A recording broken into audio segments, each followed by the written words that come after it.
오늘 우리에게 주시는 하나님의 말씀입니다. 시편 52편입니다.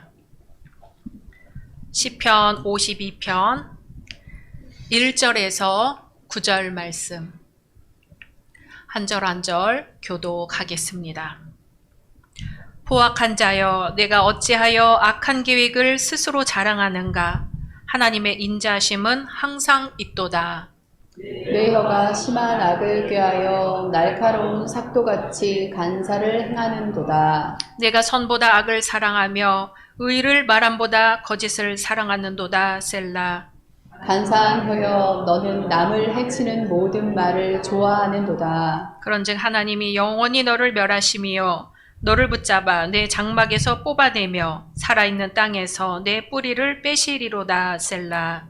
의인이 보고 두려워하며 또 그를 비웃어 말하기를, 이 사람은 하나님을 자기 힘으로 삼지 아니하고 오직 자기 재물의 풍부함을 의지하며 자기의 악으로 스스로 든든하게 하던 자라 하리로다.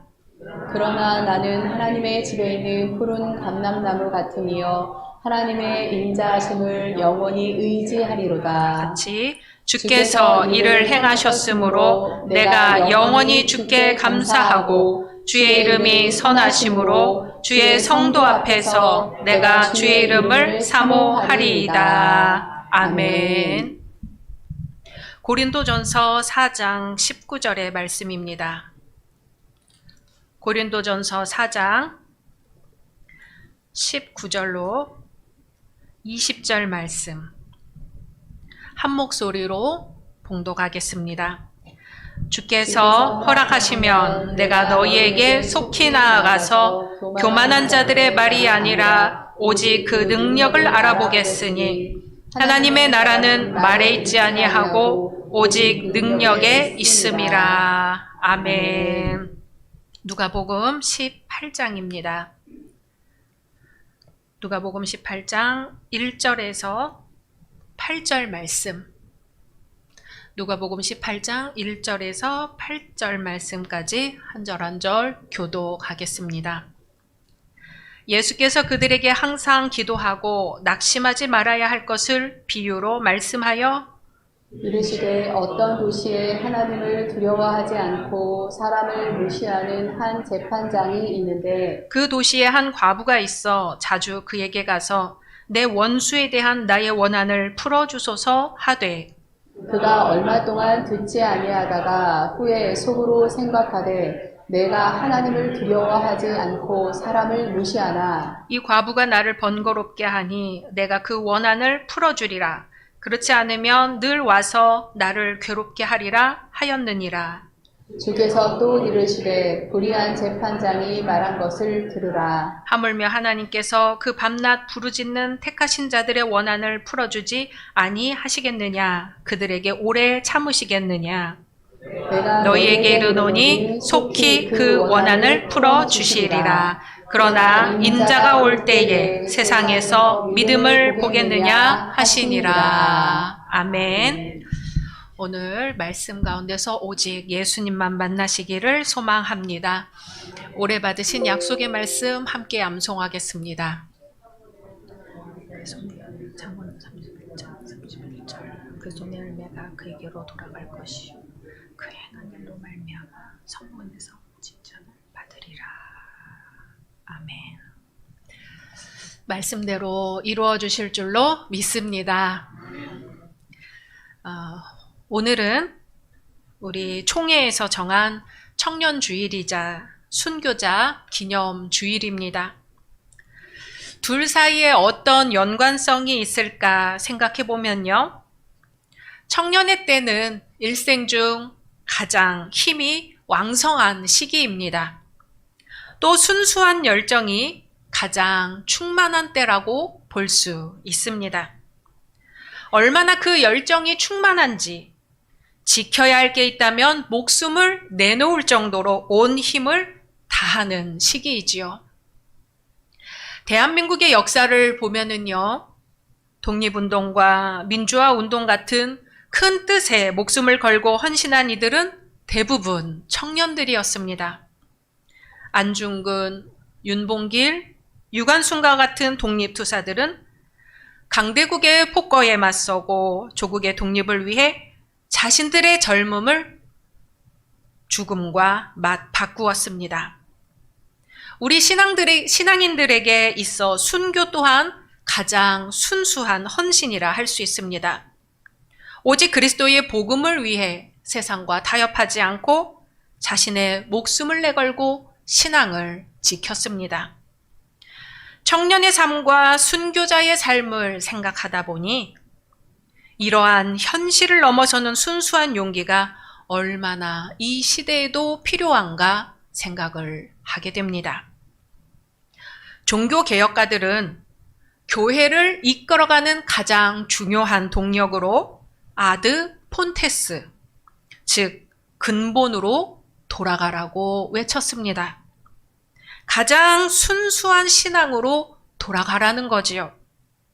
우리가 살아가는 세상은 어둡고 절망스럽고 우리를 실망스럽게 만드는 일이 많을지라도 처음 신앙, 순수한 신앙을 기억해 돌아가라고 합니다. 오늘 시편의 말씀은 다윗이 사울을 피해 도망할 때가 배경입니다. 다윗은 사울을 피해 도망하다가 굶주림에 지쳐서 제사장 아히멜렉을 찾아가 양식을 요청했습니다. 제사장은 다윗에게 성전의 떡을 제공해 주었지요. 그런데 도액이라는 사람이 이 상황을 목격했습니다. 도액은 그대로 사울 왕에게로 가서 그 사실을 밀고했지요. 사울은 극도의 심리적인 병증을 앓고 있던 때라 다윗이 자신을 죽이려고 매복하고 있다고 생각했어요. 그런데 그때 그 곁에 있던 도액이라는 사람이 아히멜렉 제사장을 고발한 것이죠. 모든 사람을 의심의 눈으로 바라보던 사울에게 그 고소는 대단히 심각한 것으로 받아들여졌습니다. 도액의 고발을 듣고 사울은 아히멜렉 제사장과 그 일가와 모든 그 지역의 제사장들을 불러 모았습니다. 불려온 아히멜렉 제사장은 당당하기만 합니다. 아히멜렉 제사장은 다윗에게 모든 책임을 덮어 씌울 수도 있었지요. 다윗은 왕명을 받았다고 하면서 제사장에게로 왔으니 나는 다윗의 말만 듣고 그렇게 한 것이다 하고 변명할 수도 있었습니다. 하지만 아히멜렉은 자신의 손해를 감수하면서까지 하나님께서 함께 하시는 다윗에게 책임을 전가하지 않았습니다. 그리고 말하지요. 왕이시여, 왕의 모든 신하 중에서 다윗같이 충실한 신하가 누가 있습니까? 그는 왕의 사위도 되고 왕의 호위대장도 되고 왕실에서 존귀한 자가 아닙니까?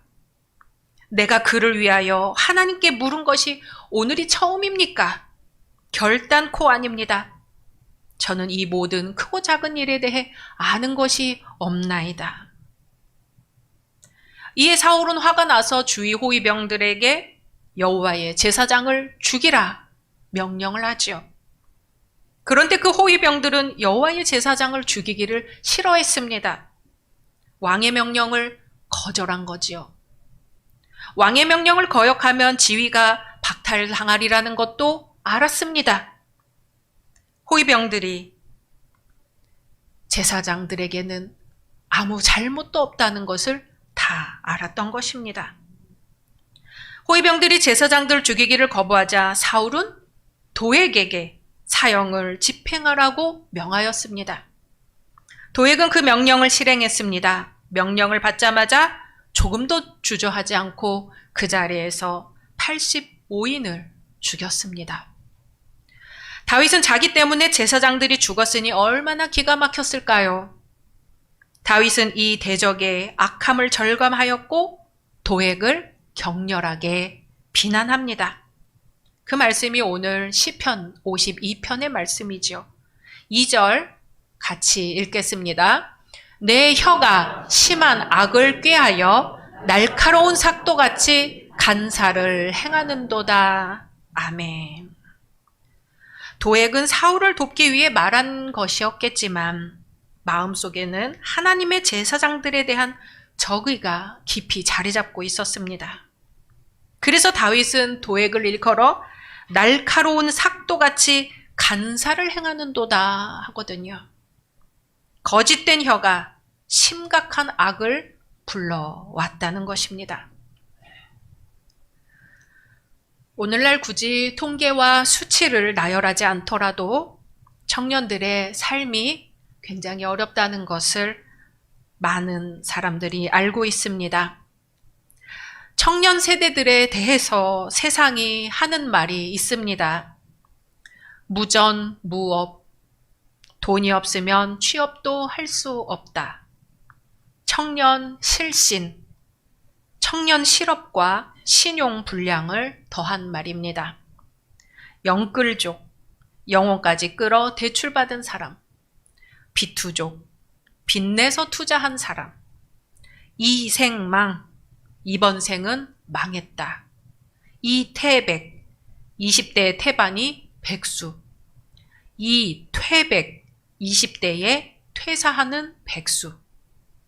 이외에도 많은 신조어들이 있었지만 볼수록 마음이 아프고 가관이어서 여기까지만 하겠습니다. 누군가는 청년의 현실을 반영하기 위해 풍자적으로 쓴 말들이지만요. 읽다 보니까 기분이 안 좋아요. 이렇게 된 게 청년들만의 문제가 아니지요. 국민 모두의 일이고 상당 부분 국가가 나서서 정책적으로 해결해 주어야 할 문제들인데 오직 청년들만이 이 짐을 짊어지고 나가야 한다고 그 책임을 다 떠넘기고 있는 것 같습니다. 서두에 말씀드린 바와 같이 청년의 때에 목숨을 걸고 독립운동을 하고 민주화 운동을 하고 신앙의 청년들은 목숨을 다해 믿음을 지켰는데 목숨을 걸었다는 것 자체가 그만큼 어려웠다는 것이죠. 자기의 모든 것을 불살라야 할 만큼 만만치가 않았다는 겁니다. 청년의 때에 그렇게 어둠을 뚫고 세상에 빛 하나 만들어내고 빛 하나 만들어낸 이들이 청년들인데 왜 모든 것이 끝난 것처럼 그렇게 절망의 언어들을 만들어내고 있는 것일까 하는 것입니다. 내 혀가 심한 악을 꾀하여 날카로운 삭도같이 간사를 행하는도다. 오늘 이 말씀은 절망의 언어를 만들어내고 힘든 이들을 더욱더 절망 속으로 몰아넣는 이들을 향해 하는 말씀입니다. 계속해서 4절 읽습니다. 간사한 혀여, 너는 남을 해치는 모든 말을 좋아하는도다. 아멘. 지금 다윗은 청년입니다. 물맷돌 하나로 골리앗과 싸운 지 얼마 되지 않았습니다.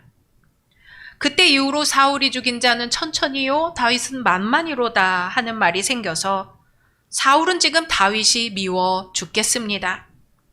자기 사위라도 상관없었지요. 사라져 버렸으면 좋겠다고 생각합니다.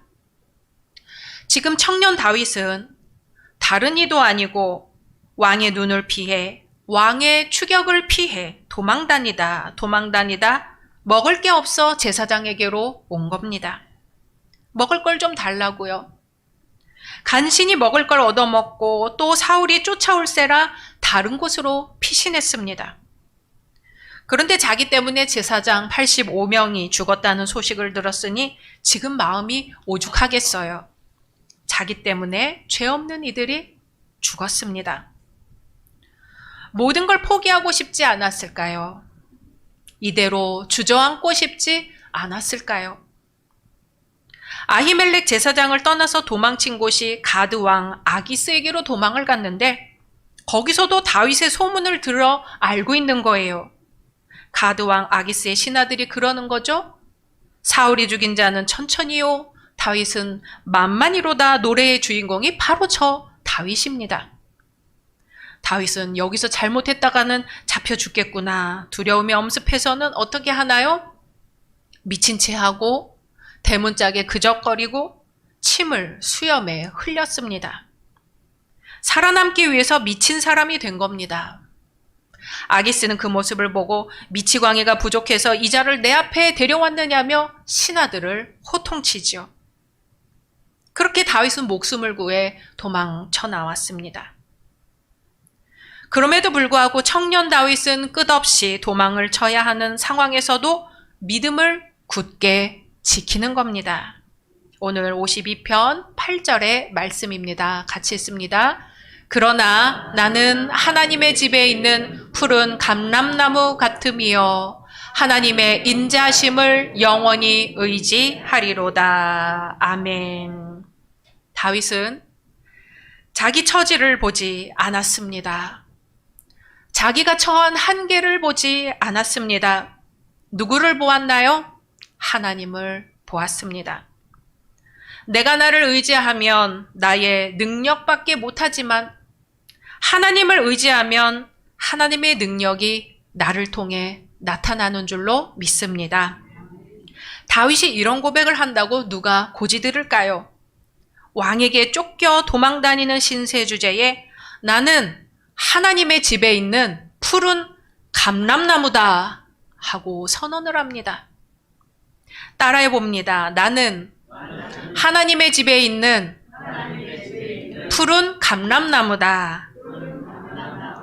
우리는 하나님의 집에 있는 푸른 감람나무인 줄로 믿습니다. 감람나무는 수백 년 동안 열매를 맺을 수 있는 상록수입니다. 이 나무는 본줄기가 죽어도 가지들이 자라나서 계속 생존한다고 합니다. 황무한 지역에서도 잘 자라고요. 하나님의 집에 뿌리를 내렸으니 얼마나 푸르고 싱싱하겠습니까? 다윗은 왕 옆에서 혀의 권세를 누리고 있는 도액에 대해서는 이렇게 말합니다. 5절 같이 읽습니다. 그런즉 하나님이 영원히 너를 멸하시며 너를 붙잡아 내 장박에서 뽑아내며 살아있는 땅에서 내 뿌리를 빼시리로다. 셀라. 아멘. 내가 이렇게 쫓겨다닐지라도 나는 하나님의 집에 있는 푸른 감람나무이고 도액 너는 뿌리 뽑힌 나무다 하는 겁니다. 도액은 지금 사울왕 곁에서 혀의 권세를 이용해 사람들을 죽이고 재물을 얻고 있어서 승승장구하는 듯이 보이지만 청년 다윗은 악한 행위로 얻은 그런 것들이 하나도 부럽지 않다고 하는 거예요. 나는 지금 비록 쫓겨다니고 먹을 것도 없어서 구걸하는 비참한 신세일지라도 나는 도우시는 하나님의 은혜 속에 깊이 뿌리를 내린 푸른 감람나무다. 믿음을 지키는 겁니다. 그리고 나서 하나님 앞에 감사합니다. 아직 변한 것은 없으나 아직 달라진 것은 없으나 미리 보면서 감사합니다. 9절 읽습니다. 주께서 이를 행하셨으므로 내가 영원히 주께 감사하고 주의 이름이 선하심으로 주의 성도 앞에서 내가 주의 이름을 사모하리이다. 아멘. 도액의 위험에서 피한 것뿐만 아니라 장차 미래에 하나님께서 자신을 위해 베푸실 모든 은총까지 내다보면서 미리 보면서 감사합니다. 주께서 이를 행하셨으므로 내가 영원히 주께 감사합니다. 아멘. 우리 고린도전서 4장 20절 말씀 읽습니다. 시작. 하나님의 나라는 말에 있지 아니하고 오직 능력에 있음이라. 아멘. 청년들이여, 하나님의 나라는 말에 있지 아니하고 하나님의 능력에 있습니다. 세상은 말로 시비를 걸고 말로 여러분들을 넘어뜨리겠으나 말을 넘어서십시오. 하나님의 나라는 말에 있지 아니하고 오직 능력에 있습니다. 하나님의 능력을 사모하십시오. 세상을 의지해서는 세상이라는 한계에 부딪힐 뿐이지만 하나님의 능력에는 한계가 없습니다. 사도 바울이 말뿐인 고린도 교인들을 책망하는 거예요. 내가 가서 확인해 보겠다. 여러분들의 말이 아니라 오직 그 능력을 알아보겠다. 우리에게 그저 말이 아니라 하나님의 능력이 나타나기를 소망합니다. 우리에게 힘없는 말이 아니라 하나님의 힘있는 능력이 나타나기를 소망합니다. 청년 다윗은 그것을 보았습니다. 도에게 말이 아니라 하나님의 능력을 보았습니다. 하나님의 능력을 의지하는 자신은 하나님의 집에 있는 영원히 푸른 감람나무일 것을 믿었습니다. 오늘 누가복음에서는 매우 어려운 형편에 있는 사람이 나오지요. 바로 과부인데요. 오늘날 청년들은 자신을 이 과부에 대입해 보아도 좋을 것 같습니다. 이 과부가 상대하는 사람은 재판관인데요. 청년들이 맞닥뜨린 세상, 또한 우리 모두가 맞닥뜨린 세상이 이 재판관과 비슷할 것 같습니다. 이 재판관은요, 하나님을 두려워하지 않습니다. 자기 권세를 믿고 사람을 무시합니다. 그래도 과부는 하소연할 데가 없으니까 이 재판관을 찾아갑니다. 제발 원한을 풀어달라고 사정하지요. 재판관은 계속해서 모른 채 합니다. 그런데 과부가 계속해서 찾아오는 거예요. 그랬더니 재판관이 생각합니다. 이 과부가 나를 번거롭게 하니 내가 그 원한을 풀어줘야 되겠다. 그렇지 않으면 계속 이렇게 와서 나를 괴롭게 할 것이다. 예수님이 그러시는 거예요. 불의한 재판관도 이렇게 끈질기게 매달리면 귀찮아서라도 들어주는데 하물며 하나님께서 밤낮 부르짖는 자들의 원한을 풀어주지 않으시겠느냐. 그런데 우리는 때때로 재판관과 같이 하나님을 두려워하지 않고 무시하는 사람입니다. 우리에게 다가와 말하는 사람들에게 귀찮아하고 귀 기울여 듣지 않고 그 마음을 풀어주려고 하지 않습니다. 그런데 이번에는 또 하나님이 마치 과부처럼 우리에게 다가와 계속해서 말 걸어 오십니다. 나랑 얘기 좀 하자. 제발 내 얘기 좀 들어봐라. 너 어쩜 그렇게 마음이 딱딱하게 굳어서 내 얘기를 들을 줄을 모르니? 마치 과부를 시큰둥하게 대했던 재판관처럼 우리가 하나님을 그렇게 대하고 있는 것이죠. 사랑하는 열린 성도 여러분, 우리 청년 여러분, 오늘 주님은 우리에게 항상 기도하고 낙심하지 말라고 하십니다. 마치 과부가 재판관에게 찾아온 것처럼 주님이 먼저 우리에게 다가오셔서 항상 기도하고 낙심하지 말라고 하십니다.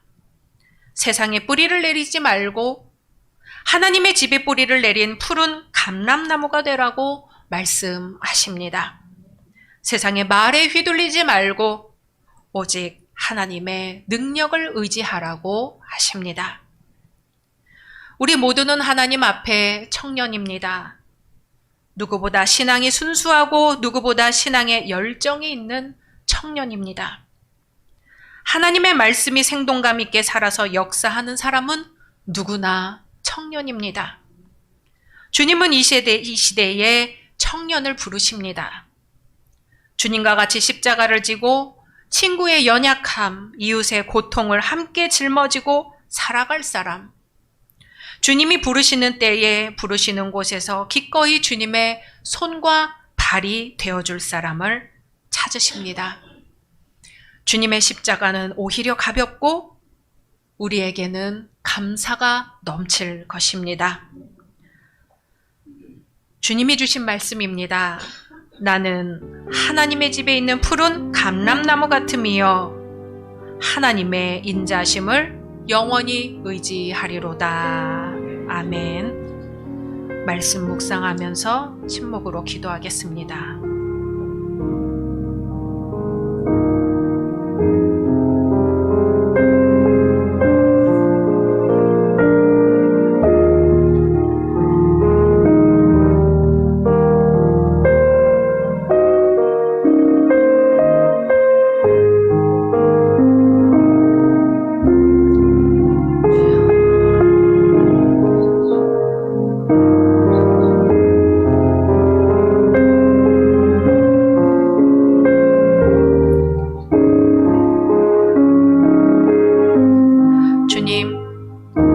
우리가 주님을 택한 것이 아니요 주께서 저희를 택하셨으니 부르심에 합당한 삶을 살게 하옵소서.